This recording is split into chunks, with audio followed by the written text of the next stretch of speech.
안녕하세요. 오늘 콘텐츠는 구조방정식 모형 분석을 처음 시작하시는 분들을 위한 내용으로 구성을 해 봤습니다. 그래서 M+로 제가 분석하는 거를 보여드리려고 하는데요. M+는 이제 빈 화면이 나오거든요. 그래서 거기에다가 이제 명령어를 치셔야 돼요. 구조방정식 분석에서 해야 될 것들을 이제 명령어를 쳐가지고 결과를 도출을 하셔야 돼요. 그래서 그 명령어의 의미는 무엇인지, 명령어를 어떻게 작성하면 되는지에 대해서 간략하게 한번 보여드리고, 다음 콘텐츠에서 또 좀 더 자세히 다루어 보도록 계획하고 있습니다. 사회과학 분야에서 이제 구조방정식으로 모델 설정을 하시고, 그거를 이제 데이터를 진짜 가지고 이제 분석을 하셔야 되잖아요.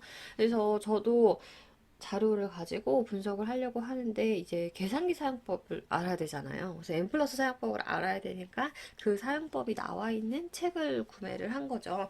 그래서 배병렬 교수님께서는 구조방정식에 대한 이해도 있으시고 이 소프트웨어에 대해서도 이해가 있으시기 때문에 이 책을 선정을 해서 제가 스터디를 하고 따라해 가면서 익히고 이제 조금 능숙하게 사용하게 되는 그런 절차들을 거쳤던 것 같습니다. 그래서 책에는 목차를 한번 살펴보시면요. 이제 구조방정식에서 주로 해야 될 것들에 대해서 하는 방법이 다 나와 있어요. 그래서 보시면 일단은 M 플러스를 처음 사용하시는 분들도 많으시니까 M 플러스에서 이제 명령어들이 어떤 것들이 있는지, M 플러스란 뭔지 이런 것들 개요가 나와 있고 그 다음에 이제 구조방정식을 위해서 필요한 분석들에 대해서 다 이렇게 나와 있는 거죠. 그래서 구조방정식 모델 분석이랑 조절 효과 분석 하는 방법에 대해서도 나와 있고 매개 효과 분석 그리고 다집단 분석이나 잠재 평균 분석이랑 잠재 성장 모델링 이렇게 고급 부분까지 다 나와 있습니다. 그래서 이 책을 살펴보면 떤 명령어를 써야 되고 어떤 변수들을 써야 되는지 나와 있어서 그래서 내가 이 소프트웨어로 이 연구 방법 분석을 하겠다 하면은 이제 이런 내가 참고하는 주 책이 하나 있어야 되는 거죠. 그래서 이거를 네, 그래서 저는 이 책이랑 김수영 교수님의 그 SEM 책을 교수님께서 추천을 해주셔가지고 그 부분을 보면서 많이 익혔던 기억이 있습니다. 네, 그래서 오늘 컨텐츠는 처음 시작하시는 분들을 위해서 조금만 설명을 드리려고 해요. 그래서 간단히는 제 설명을 들으시고 이제 저 책들을 보면서 조금 더 스터디를 하시고 이제 활용하실 수가 있게 되는 거죠. 그래서 여기 화면에 보시면 이게 M 플러스거든요. M 플러스를 처음에 열면 이렇게 그냥 회색이 나와요. 회색 창이 나와요. 그래서 내가 돈을 주고 샀어도 이거 뭐야? 이거 아무것도 설치가 안 된 것 같은데 이런 느낌인데 그냥 정말 여기 파일에서 이제 New를 누르신 다음에 그러면 이렇게 하얀 백지가 나오거든요. 그래서 여기에다가 이제 글씨를 쓰시는 거예요. 명령문을 쓰셔가지고 이제 이게 명령어 입력창이라고 부르는데 명령어를 쓰셔가지고 제가 원하는 것들을 원하는 이렇게 자료들을 설명해주고 원하는 내용을 이제 다 알려달라고 명령을 내리는 거죠. 그래서 명령을 내리시면 됩니다.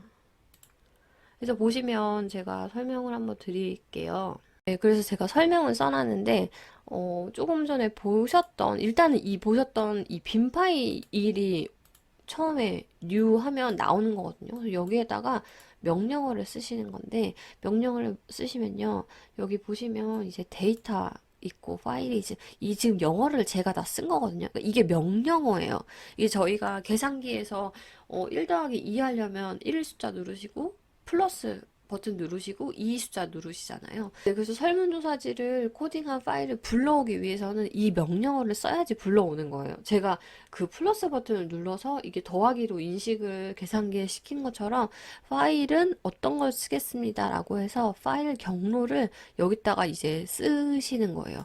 근데 이 구문을 쓰시고 나서 파일은 이거다라고 알려주는 거죠. 그리고 끝날 때는 꼭 세미콜론을 붙여야지 이 명령어가 인식을 하거든요. 그래서 세미콜론 이렇게 다 붙여 있어요. 그래서 선생님들께서도 이런 기본 파일을 하나 이제 만드셔가지고 저장을 기본적으로 해놓으시고 첫 분석하실 때마다 이 파일을 열어서 새로 저장하셔가지고 쓰시면 좀 더 간편하죠. 그래서 여기 보시면 이제 파일 경로를 쓰는 거고요. 그리고 그 다음에는 이제 Numbers of Observation이라고 해서 데이터 개수, 내가 거둔 데이터의 수, 내가 최종적으로 최종적으로 분석에 활용하는 이 장치를 다 제거한 데이터의 수가 만약에 400개면 넘버스 오브 옵저베이션이라고 해가지고 이거는 400개를 쓰는 거죠. 그래서 내 데이터가 밑에 400개가 있으니 이걸 다 불러와라 이렇게 얘기를 해주는 거예요. 그래서 거기다 데이터베이스 쓰시면 되고, 그 다음에 이제 이 데이터 여기 파란 글씨로 되어 있는데 이 부분도 다 쓰시면 돼요. 근데 데이터하고 콜론을 쓰고 엔터를 치면 이게 조금 주 제목이라고 해가지고 파란색은 그냥 자동으로 바뀌거든요. 그래서 여튼 이것도 직접 쓰시면 되고, 그 다음에 variable 가시면 여기는 names라고 되어 있고 user variables라고 되어 있어요. 그래서 여기 names에는 지금 보시면 엑셀, 만약에 엑셀에 있는 데이터 SPSS에서 이제 변환해서 가지고 오실 수도 있고 엑셀에서 CSV로 변환해서 가지고 오실 수도 있는데, 여기 names에는 이 데이터에 모든 열 이름을 차례대로 전부 쓰시는 거예요. 그러니까 내가 여러 가지 데이터가 있어도 여기서 사용하지 않는, 이번 분석에서는 사용하지 않는 변수가 있어도 names에는 이 데이터의 이름을 모두 써주시는 거예요. 모두 순서대로 써주시면 되고요. 그 다음에 use variables는 이번 분석에 활용되는 변수만 쓰시는 거예요. 그래서 이게 전부 제가 설문조사에는 뭐 인구 통계도 거둘 거고 예비 변수로 더 거둔 부분도 있고 여러 가지가 있을 테고, 그리고 뭐 나중에는 또 분석해 보면 아시겠지만 문항 중에 어떤 거는 또 최종 분석에서 뭐 경로 분석에서 빠질 수도 있거든요. 네, 그래서 그런 부분들은 이제 use variables에서 빠지는 거죠. 그래서 이번 분석에 활용되는 변수만 쓰시면 되는 거예요. 그리고 analysis라고 해서 분석은 뭐 어떤 방법으로 하겠다라고 되어 있는 건데, 여기에는 그 모델 추정 방법을 뭘로 해주세요. estimator is 하고선 여기다 쓰는 건데 ML이 들어갈 수도 있고 아니면 MLM, MLR 뭐 등등 여러 가지가 있습니다. 그 부분은 뭐 통계적인 지식을 바탕으로 결정하신 방법대로 여기 작성을 하시면 되는 부분이에요. 그래서 여기가 지금 매개 효과, 부츠래핑으로 매개 효과를 분석하실 때는 여기에 또 다양하게 좀 부츠트래핑과 관련된 분석 내용을 써주시는 게 필요하죠. 그래서 이런 거는 M 플러스 사용 방법 책 같은, 제가 아까 소개해드린 책 같은 거 보면은 이제 다양한 명령어들이 나와 있어요. 그래서 오늘은 제가 소개해드리는 정도로 생각을 해주시면 될 것 같습니다. 그래서 그 다음에 이제 아웃풋인데요. 아웃풋에서는 내가 이런 데이터를 불러와서 거기 안에는 이 데이터들이 구성이 되어 있고 분석 방법을 이런 것으로 할 텐데 어떠한 값을 도출해줘 라고 이제 아웃풋에다가 이야기를 하는 거예요. 그래서 지금 여기 스탠다이즈드랑 샘플 스태티스틱을 달라고 하는 거거든요. 그래서 스탠다이즈 솔루션, 이 표준화된 값을 제공해 달라는 얘기고, 여기는 샘플의 기초적인 스태틱스도 제공해 달라는 아웃풋이에요. 그래서 이런 부분을 쓰면 되고, 여기도 다양한 또 명령어를 사용할 수가 있습니다. 그래서 책을 좀 참고하시고 선생님들의 분석 방법에 따라서 아웃풋으로 이제 필요하신 값들을 작성하시면 됩니다. 그리고 이제 제일 중요한 게 여기 모델 방법인데요. 모델 방법에는 이제 여기에 사용하겠다고 한 변수들을 바탕으로 이제 모델을 사용하시면 되는 거죠. 그래서 지금 이거는 이렇게 약자로 쓴 건데 PC는 프로티언 커리어 애티튜드였어요. 그래서 PC라고 쓴 거고, OCM은 Organizational Career Management Help라고 해서 조직 경력 개발 지원이라는 척도를 제가 썼어가지고 그거에 대해서 제가 가지고 왔던 부분인데, 지금 여기 보면 PC는 바이가 여기서 지금 그 명령어 중에 하나거든요. PC는 뭘로 이루어져 있냐면 PC 1번부터 PC 14번으로 이루어진 변수입니다.를 설명하는 게 PC예요. 그러니까 PC랑 OCM은 지금 여기 이 엑셀에 있는 게 아닌데 엑셀에 있는 이 자료에 14개를 모아서 PC라고 부르겠다. 이거를 모은 값을 여기 PC라는 데이터로 보시고 이제 나중에 분석을 해주세요. 라고 요청을 하는 구문이라고 보시면 돼요. 그리고 보면 OCM은 여기 이렇게 엑셀에 쭉쭉쭉 나오는데 OCM은 OCM 1부터 OCM 10까지 여기 데이터들의 뭐 예를 들면 평균을 내 가지고 OCM이라는 변수를 하나 생성해 주세요 라고 생각하시면 되거든요. 그래서 나중에 저희가 오늘은 온에 대해서 안 볼 텐데 명령어에 on이라는 게 있습니다. on은 이제 경로예요. 저희가 구조방정식에서 이제 구조방정식 분석에서 본격적으로 경로, 여기 나와 있는 경로 있죠. 이게 on이에요. 그래서 만약에 여기가 OCM이 들어있고 여기가 PC가 되어 있으면 OCM, on PC 이렇게 하면 PC가 OCM으로 가는 경로 개수가 통계적으로 유의한지 경로 개수는 얼마인지 라는 것을 봐달라는 그런 명령을 하고 보시면 되거든요. 그래서 여튼 지금은 PC를 PC1에서 14로 구성하려고 하는데 괜찮은지를 좀 보려고 지금 명령어 모델에다 쓴 거거든요. 그래서 그렇게 생각을 해주시면 돼요.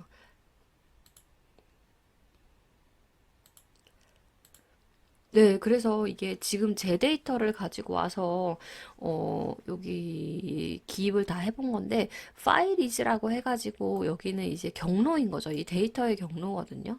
데이터의 경로인데, 지금 데이터의 경로를 전부 이렇게 내 컴퓨터부터 경로를 다 입력해야 되는 경우가 있고, 시험 방법, 그러니까 여튼 제일 중요한 건 지금 이 파일을 불러다가 여기 안에 있는 걸로 제가 분석을 한다는 거거든요.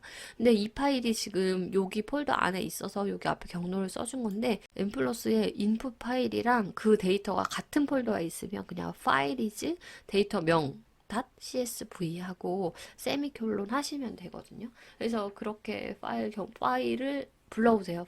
파일은 이겁니다. 라고 쓰시면 되고, 그리고 파일의 표본은 100개입니다. 라고 써주시면 되는 거예요.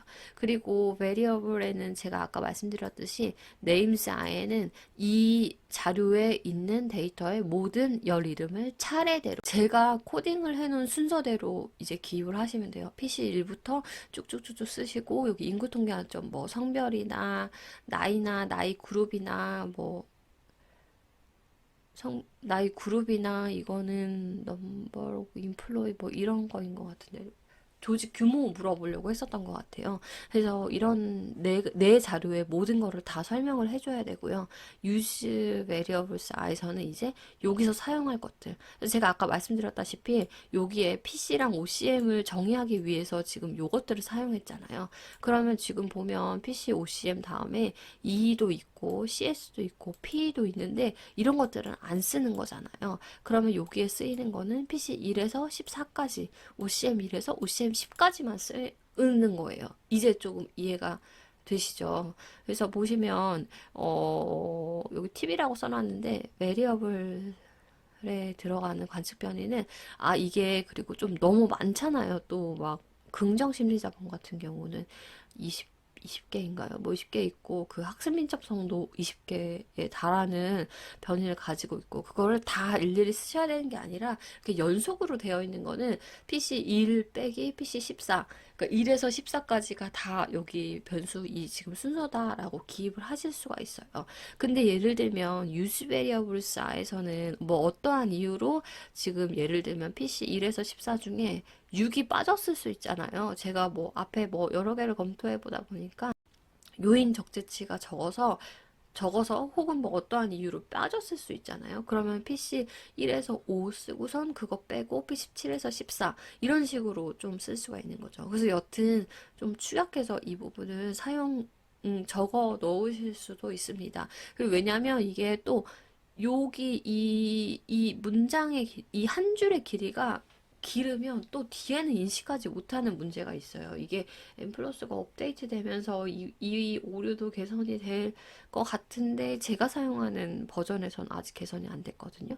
그래서 조금 내용이 길다 싶으면 저는 이 창의 한 중간보다 조금 넘으면 엔터를 치고 마저 쓰는 방법을 활용하고 있거든요. 그래서 나중에 하다 보시면 이게 나는 분명 여기다 썼는데 그 오류 메시지가 떠요. 오류 메시지에 PC14는 뭐 네 어디에 정의된 바가 없는데 PC14가 잘못됐다. 여기에 왜 PC14를 썼냐. 뭐 이런 오류 메시지가 나와요. 그래서 그런 거는 그 오류를 고치기 위해서 고민을 하다가 여기를 엔터 치면 이게 그제야 인식이 돼가지고 오류가 없어지기도 하고 그렇게 될 수도 있는 거죠. 그래서 그런 사항들도 생길 수 있음을 이제 알아두시면 더 도움이 될 것 같습니다. 그래서 여튼 여기 보시면 이제 이렇게 쓰시는 거를 제가 보여드렸고, 그 다음에 이제 보시면 인풋 파일이랑 아웃풋 파일이 있는데요. 인풋 파일에 이제 여기 다 보고 싶으신 거를 이제 모델을 썼잖아요. 쓰고 나서는 창 위에 보면 쓰고 나서는 창 위에 보면 런이라는 버튼이 있어요. 그래서 요걸 누르면 이제 이 프로그램이 파일 인식했고 그 파일에는 이런 내용들이 있고 여기서 어떤 것들을 쓸 건데 이 측정 방법으로 이러한 아웃풋을 도출해내야 되고 봐야 할 모델은 이거다를 이제 이 n 플러스 프로그램이 계산을 해주는 거죠. 그래서 그 계산기에서 1 플러스 2 하면 2가 나오잖아요. 1 플러스 1 이거를 입력하셨다고 보시면 돼요. 이 인풋 파일은 이거를 입력하신 거고 는 누르는 게 이 런 버튼을 누르시는 거죠. 그래서 누르시면 이제 아웃 파일이 자동으로 생성이 되거든요. 그래서 자동으로 생성이 돼서 이 쭉쭉쭉쭉 이제 밑에 결과가 나옵니다. 그래서 결과가 나와요. 근데 이게 네. 그래서 이렇게 결과가 나옵니다. 근데 이 구문에 오류가 없으면 결과창이 잘 나오고요. 오류가 있으면 결과창이 나오긴 나오는데 경고창이 한번 나오고 이제 이 파일이 떠요. 그럼 그거는 이제 내려보면 오류 메시지, 어떤 오류가 있는지, 이 파일에서 어떤 오류가 있어서 돌렸는지, 어떤 오류가 있음에도 어떤 오류가 있어서 돌리지 못했는지, 어떤 오류가 있어서 돌렸는데 결과가 정확하지 않다. 뭐 이런 식으로 경고 메시지가 나와가지고 그 경고 메시지를 해결하기 위해서 또 그 다음 절차들이 이제 있습니다. 네, 그래서 오늘은 이제 구조방정식 설문조사를 돌리고 나서 데이터 거두시고 코딩까지 다 한 다음에 이제 M 플러스를 처음 시작하셔야 되는 분들께서 어떻게 하셔야 되는지, 어떻게 하셔야 되는지에 도움을 드리기 위해서 콘텐츠를 제작을 해 봤는데요. 다음 콘텐츠에서는 조금 더 구체적으로 분석하는 방법, 아니면 오류 메시지를 해결하는 방법, 이런 것들에 대해서 논의를 좀 해보려고 합니다. 원하는 콘텐츠 있으시면 말씀 주셔도 제가 혹시 알려드릴 수 있는 부분인지 한번 살펴볼 수 있을 것 같고요. 네, 그리고 좋아요 수 올라가는 거랑 구독자 수 올라가는 게 또 기쁜 면이 있더라고요. 그래서 댓글도 많이 달아주시고 좋아요랑 구독도 눌러주시면 제가 더 뭔가 힘나서 알려드릴 수 있는 포인트를 알려드릴 수 있을 것 같습니다. 그럼 콘텐츠 여기까지 하도록 하겠습니다. 네, 감사합니다.